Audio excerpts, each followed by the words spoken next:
خاران میں F C Balochistan south کے زیر اہتمام فیسٹیول کا انعقاد کیا گیا، جس میں خاران کے مختلف اسکول کے طلباء اور طالبات نے فٹ بال اور بیڈمنٹن کے مقابلوں میں حصہ لیا۔ خاران میں پہلی مرتبہ ایف سی بلوچستان ساؤتھ کے تعاون سے منعقدہ اس فیسٹیول میں خاران کے مختلف کھیلوں کے کھلاڑی کو اپنی پرفارمنس دکھانے کا موقع ملا۔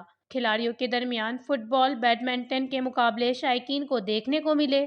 فٹ بال کے فائنل میچ میں government model high school Kharan اور گورنمنٹ ہائی اسکول قلعہ کے درمیان مقابلہ ہوا، جس میں ماڈل اسکول نے ایک گول سے فیسٹیول میں فٹ بال میچ کو اپنے نام کر دیا، جبکہ بیڈمنٹن بھی سخت مقابلے میں کھیلا گیا۔ اس موقع پر کھلاڑیوں کا کہنا تھا کہ اس طرح کے فیسٹیول ہر وقت ہونے چاہیے تاکہ ہم شائقین کو کھیل میں اپنا جوہر دکھا سکیں۔ تقریب کے مہمان خصوصی کمانڈنٹ خاران رائفلز بلال شوکت نے جیتنے والے کھلاڑیوں میں انعامات اور میڈلز تقسیم کیے۔ اس موقع پر ونگ کمانڈر کرنل خرم عجائب ملک بھی موجود تھے۔ فیسٹیول میں خطاب کرتے ہوئے کمانڈنٹ بلال شوکت نے کہا کہ فیسٹیول کا مقصد کھلاڑیوں کو تعلیم کے ساتھ ساتھ کھیل کی جانب راغب کرانا ہے تاکہ نوجوان اسکول کالجز کے بعد کھیل میں مشغول رہ کر معاشرتی برائیوں سے بچ سکیں۔ انہوں نے مزید کہا کہ تعلیمی مقابلوں کے ساتھ ساتھ اس طرح کے فیسٹیول بھی ہر وقت کروائیں گے۔ وش نیوز خاران، بلوچستان۔